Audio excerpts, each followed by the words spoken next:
In this video we're going to be installing Python 3 on a fresh Windows 10 install.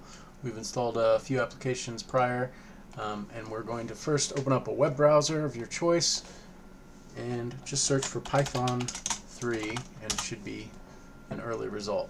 Python.org is what we're looking for. Okay.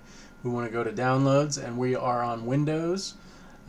Sometimes when you click on this it'll give you the 32-bit version, so I prefer the 64-bit version, so I'm going to go to downloads, Windows, and I like to use the web-based installer. This is a smaller application to download, and when you run it, it chooses the correct version and installs it. Okay, so we'll click on this one. It downloaded very quickly, you see. We run it. Now this is very important on the install screen. We must click this checkbox, Add Python. Notice the version, 3.8. So you want at least 3.8 to get this screen. We check that, Add Python to Path, and we can just click Install Now. And note that includes idle, the text editor, and pip, which is the package control. It allows you to download and install additional Python libraries. Alright, we'll accept the security exception.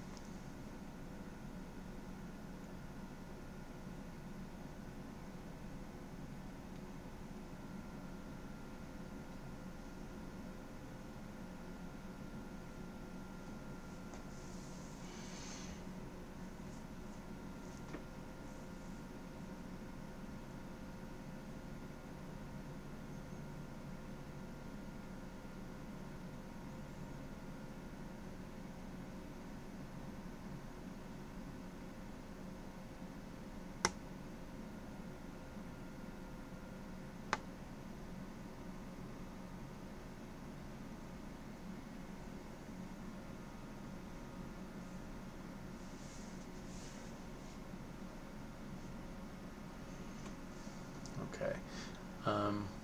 We shouldn't need to disable the path length limit, so we're just going to close. Alright, so Python should now be installed. We want to test a couple things out first.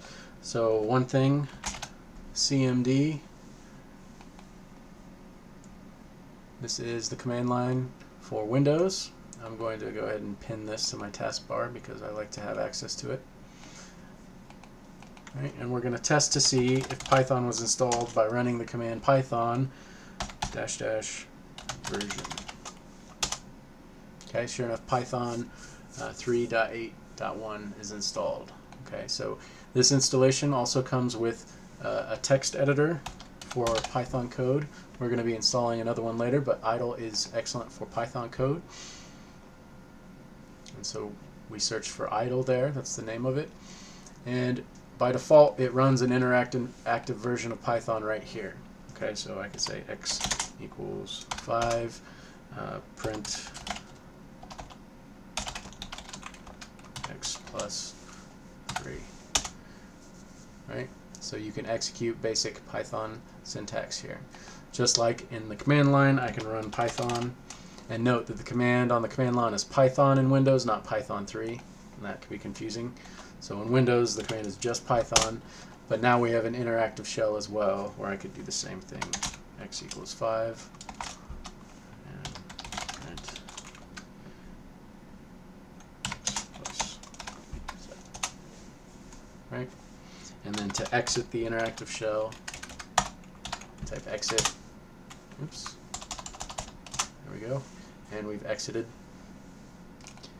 And here, instead of running Python interactively, I might want to create a Python script. So I'll say new file.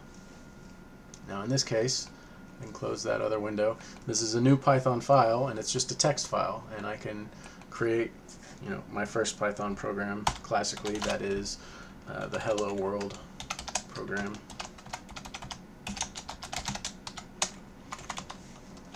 And then I might add a for loop.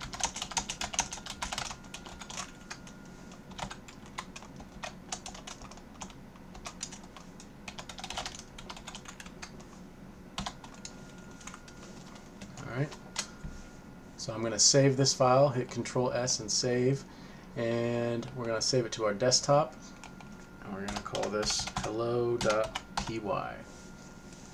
We'll save that.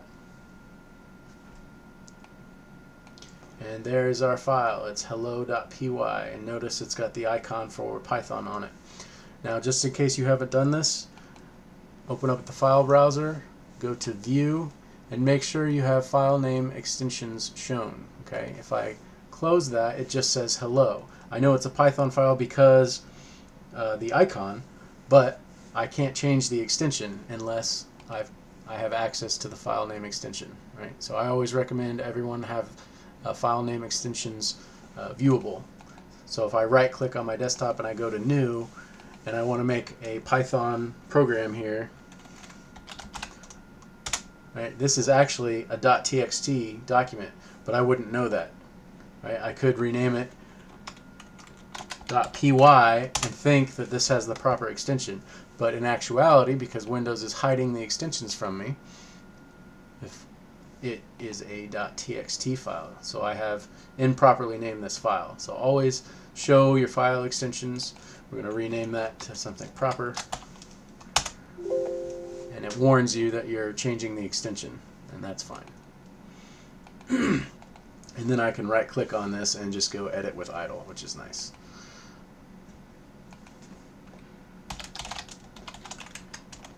And this one is called prog.py. Alright, two simple little programs. Within idle, I can run it directly, run module, and it will run it for me, and this is the result. Okay, but I personally like to open up the command line, change directories to my desktop, and run Python from the command line. Hello.py. Hello world, and there's my for loop that runs 10 times. Okay. So once we've installed Python, we see that it's working, we've tested it. We also need to do one more thing. We need to install pyflakes, which is what's called a code linter.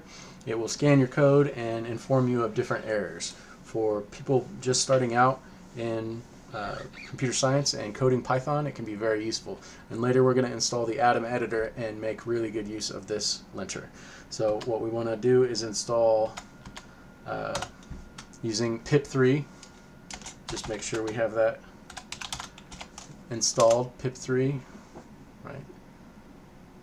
So this is pip version for 3.8, so that's correct. And we want to install pyflakes. Oops.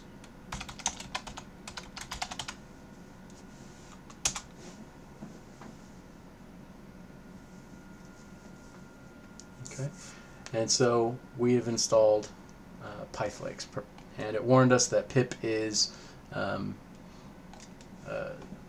lower version than what's currently available, so we can highlight that, right click, and then right click again to paste it, and we can install the latest version.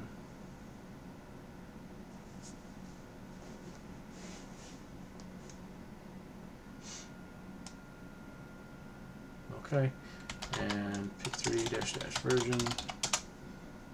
There, it's the latest version. Okay, so we now have everything set up. We know pip is working, we have a linter installed, and Python 3 is installed properly.